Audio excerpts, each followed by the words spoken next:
Shoutout po sa ating lahat at your service, Mr. Wildlife TV.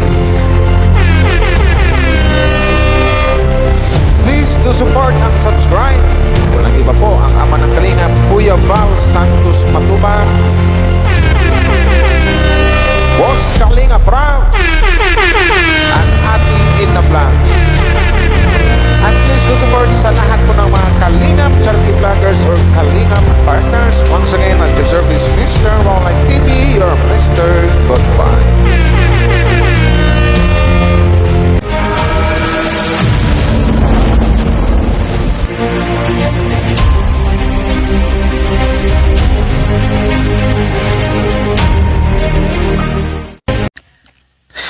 Shoutout sa lahat ng buong Team Kalingap.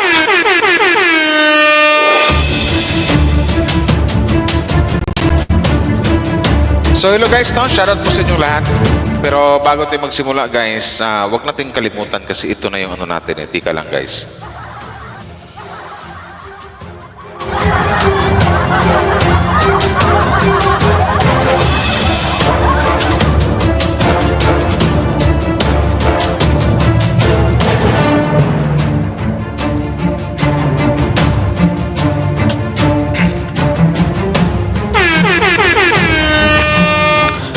So ito na guys, no? Another, ano ba matawag to? Reaction ba? Another reaction lang ang tawag nito. Marami tayong i-react dito sa ano. Pero bago tayo magsimula guys, congratulations once again kay Carla Bells ng Jumcar. Shout out, Baby Carla, congratulations! Tsaka ano rin pala, congrats din eh. Siyempre, ang nagpasikat ng mga love team sa Team Kalingap, ang anak ng founder ng Kalingap, Boss Kalinga Prab.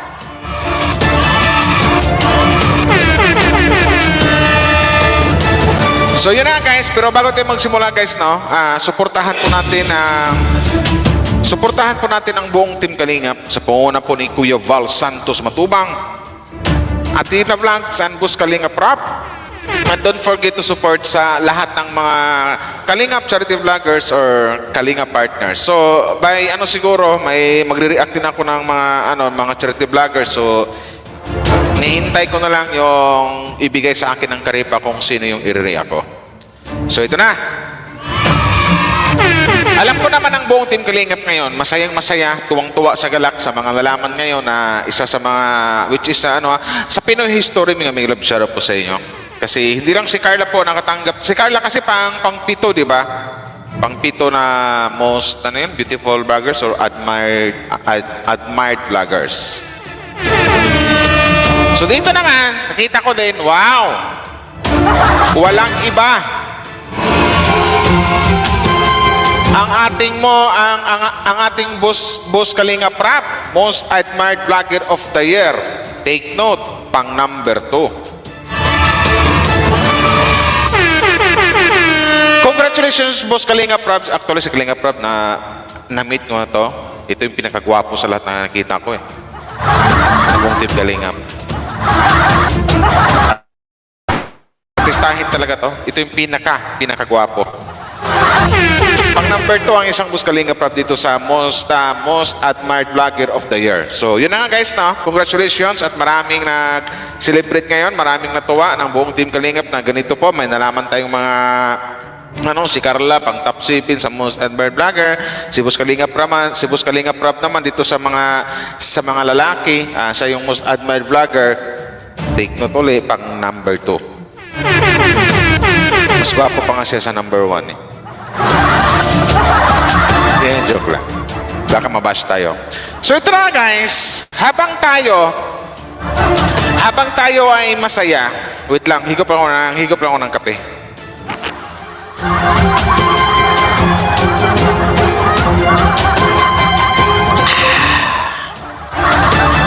Habang tayo ay tuwang-tuwa sa galak at masaya, mayroon din palang mangilan-ngilan na galit dito.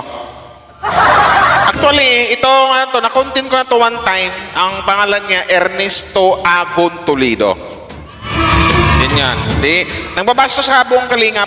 So ito kasi, hindi ka na may isang page kasi sa Facebook na nag-congrats kay Carla or nag-congrats kay Kalinga Prab kasi most admired, etc. ganito ganyan, most admired vlogger. ito ganyan. So ito pala, may nag-post na marami nag-congrats. Pero merong isang galit na galit. Tatay Ernesto Avon Toledo, shout out sa'yo. Hindi kita ibabash dito. Kumbaga, pang-aralan lang kita. So, iwan ko lang kung kaya pa kitang i-educate. Iwan ko lang kung makikinig ka. Lolo or Ernesto Avon Toledo. Anong sabi mo nito? Pinakakurakot na vlogger si Rab Matubang. Paano niya nasabi? Mayroon ka bang ebidensya para makapagsalita ng ganyan? Pag ito napanood ni Boss Kalinga Prab, maaari kang makasuhan. Complete name talaga inano mo ha? Rab Matubang talaga. Sabi mo, pinakakurakot na vlogger. Sa tingin mo, kung kurakot na vlogger na to, dapat marami na nangreklamo doon sa Kalingap. Sa lahat ng Love Team, HC, Jomcar, Danjoy, Idpao, Sid Ross, Jovian, lahat. Pero lahat sila, kabaliktaran dyan sa mga sinasabi mo, nagustuhan nila ang isang Boss Kalinga Prab. Marami kayong napabahayan yan, kung kurakot yan. Nako. Pero daanin kita sa good vibes. Ernesto Avon Toledo.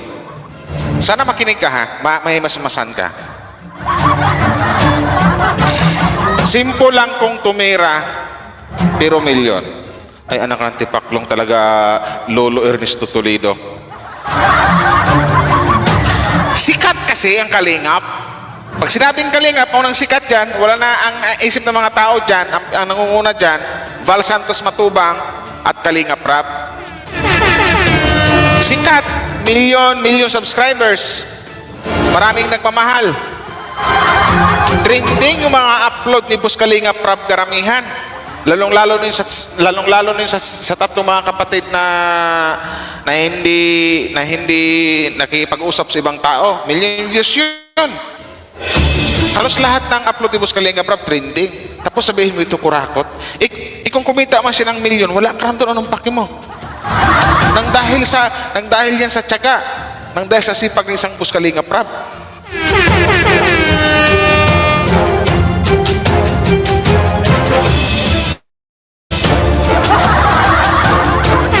Makapagsalita ka na ngayon, parang may hawak kang resibo? May hawak kang resibo? Makapagsabi ka ng ganito? Pero kung, simple kung tumira, pero milyon. Ay, maraming trending na ang lalakas ng mga upload Mga upload video niya sumisikat halos lahat Matulungin kasi, kaya pinagpala ni Lord. Pinagpala ng Diyos kasi matulungin. Yun. Kung kumita man siya, sakto yun para sa kanya. Pabor yun para sa kanya. Blessings yun para sa kanya kasi matulungin siyang tao. Yan ang pala gusto mo. Ano pala gusto mo? Puro na siya tulong, hindi na siya kikita. Nako. Saan kinuha ang pinagpatayo sa Rabuni Restaurant? Yung transient na bagong patayo ni Boss Kalinga Prab, yun yung kanila. Pero itong sinasabi mong Rabuni Restaurant, pero hindi na kasi ang iniisip mo kasi dito, kurakot sa Kalinga Prab, ganito, ganyan, milyon. Kumita siya ng milyones, kung may malaki siyang kita, nang dahil yun sa sipag niya at tiyaga. Ikaw ba naman, araw-araw nag-scout yan, araw-araw nag-vlog yan, araw-araw tumutulong yan, araw-araw nag-upload din. Hindi naman kagaya mo, araw-araw nang babash. I think Rabuni's Restaurant, kapangalan lang, pero hindi ito sa kanya. Correct me if I'm wrong, guys. Comment down below. Donations ng mga sponsor ni Viancy, kaya ganyan ang resulta sa bahay nila. Wow, ang liit na naman tingin mo kay Boss Kalinga Prab. Si Kalinga Prab ang namimigay, si Kalinga Prab ang tumutulong. Ito, donations ng mga sponsors ni Viancy? Ito, pinagsasabi mo, Ernesto Aaron Toledo. Sponsors ni Viancy, kaya ganyan ang resulta sa bahay nila. Alam mo, Lolo, tatay, ano ba matawag ko siya kasi matanda ka na. English speaking ka pa naman dyan sa, dyan sa Facebook mo. Wag mo nang i-private kasi naka-is-is na sa akin yan. Sa laki ng inggit mo kay Boss Kalinga Prab, dapat nga matuwa ka pa kay Boss Kalinga Prab. Dapat nga saluduhan mo, palakpakan mo, dapat nga i-idol mo. Idolin mo ang isang Boss Kalinga Prab. Alam mo kung bakit? Kung itanong mo sa akin, hindi to sisikat sa ibang community, hindi to makilala sa ibang community. Kung ganito yung kung ganito ang isang Boss Kalinga Prab na mga sinasabi mong kurakot, ganito, ganyan, donasyon, kisyo, etc., etc., hindi po. Makapanghusga ka kay Kalinga Prab, wagas ha. Ang galit mo sa Kalinga Prab, no, dapat ang gawin mo, palakpakan mo isang Boss Kalinga Prab. Matulungin na tao to. Hindi na mabilang-bilang kung ilan ang natulungan at napabahayan ito. Ito lang yung tipong yumayaman pero hindi nagbabago. Kasi nasa puso na ng mga matubang talaba, ng mga matubang talaga yung pagtulong. Nasa puso na nila yon. Kaya maraming nagmamahal dito. Well, meron ding mga nambabas kasi naiinggit at isa ka na doon, Ernesto Abon Toledo.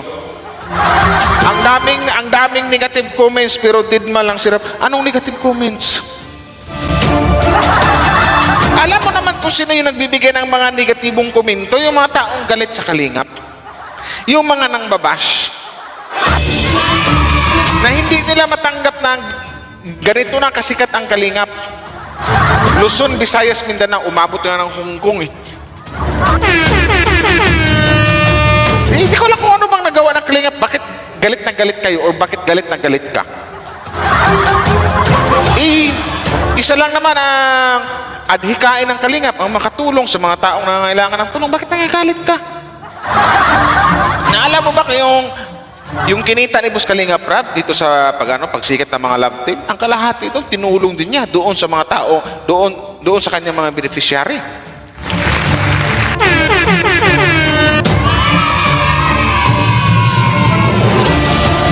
Basta may masabi lang. Ang palaging sinisigaw ay grabe. Ay ba, siyempre grabe. Yan ang laging sinasabi ni Boss Kalinga Prab, ay grabe. Sikat eh. Sikat kasi yung mga love team na hawak niya ngayon. Siya talaga nagpapasikat niyan. Mapa HC, mapa Danjoy, mapa Jumcar, nang dahil yan sa isang Boss Kalinga Prab, ay grabe. Sikat talaga. Pero grabe ka din, Mang Bas. Grabe, ang tanda mo na, pero ganyan ka pa. Ato grabing kurakot millions eh. Sige nga, anong resibo mo? Kung may milyones man si Kalinga Prab, kita niyo sa YouTube. Ipon niya yun. Kasi may plano sa buhay. Kung mayroon man silang ginagawa, kung mayroon man planong negosyo ang mag-asawa, sila ni Ma'am Jack, anong iisipin mo? Nangungurakot agad. Yan yung mga taong tumatanda na ang dumi ng mga isip katulad mo. Dapat sa iyo, Lolo Ernesto Abon Toledo, hindi kita binabash dito kasi sinasagot mo lang yung mga sinasabi mo kay Boss Kalinga Prab. Kasi wala na eh. Dapat hapon ka na eh. Kumbaga palubog na yung araw mo. Ito yung bukid, tapos ito na yung araw. Kumbaga kalahati na lang. Lulubog ka na talaga. Takip silim ka na eh. Magbago-bako ka na. Ayusin mo yung ugali mo. Matuwa ka na lang sa mga taong nakikita mong tumulong sa kapwa-tao. Huwag kang magalit. Kasi ikaw tumanda ka, wala ka ng tulungan. Kung kailan ka tumanda, puro ka pang babas ng babas. Hindi kita binabastos dito. Ang pangit lang isa ng comment mo, nanguhusga ka kaagad. Pag ikaw kasuhan ni Kalinga Prab, my God. Okay?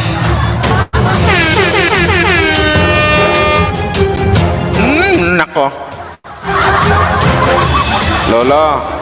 Lolo Ernesto Abon Toledo, wag naman po masyadong hard na mag-comment na ganyan. Kasi nakuntit na kita before kasi basher ka din sa mga love team ng Kalingap eh. So hindi ko palagpasin to na pati yung nagpasikat sa mga love team ng Kalingap, Boss Kalinga Prab, ibabash mo na rin. Grabe naman yung ugali mo. Hindi porkit matanda ka, hindi ka napapatulan.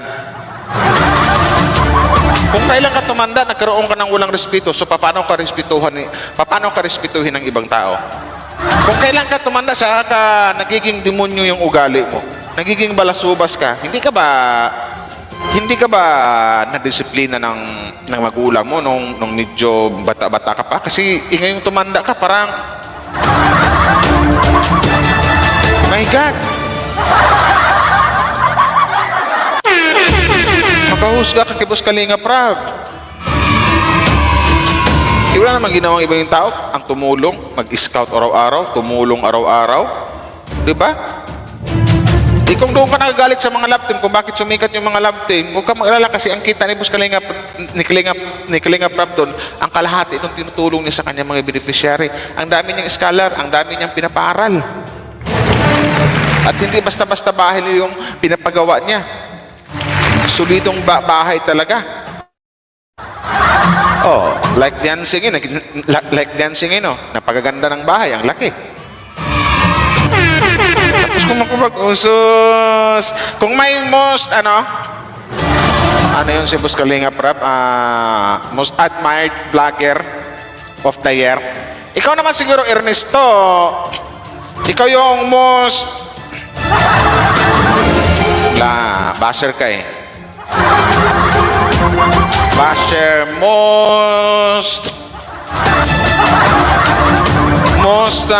most lolo basher? Hindi.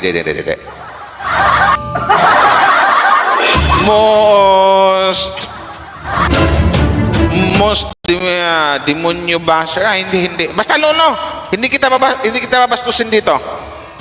Ilang masabi kasi kahit paano, andun pa yung respeto natin sa mga katanda. Pero dito kasi sa mga sinasabi mo, wala kang parang gusto kong hindi kita respetuhin eh. Parang gusto kitang murahin eh.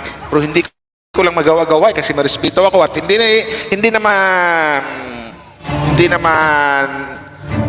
kita kaugali, hindi ko gagayahin ugali mo na bastos sa ibang tao. Kung kailan ka tumanda, saka ka nagiging bastos. Yung tipo yung utak pa urong. So yun na guys, no, hindi ko na pahabain ito hanggang dito na lang. Basta congratulations, Boss Kalinga Prab! Hep hep! Hep hep hep hep! Most inspirational vlogger because si Kalinga Prab kasi pang number 2. May number 1 tapos siya yung number 2. Guwapo kasi. Pakis ako, Boss Kalinga Prab. So maraming salamat sa lahat. Tsaka ikaw sinasabi ko sa'yo, Toledo ka, lolo. Umayos ka, lolo. Huwag ka nang magiging para baka mabastos pa yung pagkalolo mo, mabastos pa yung pagkamatanda mo kung ganyan ugali mo. Ulitin ko, hindi kita binabash dito. Yun lang.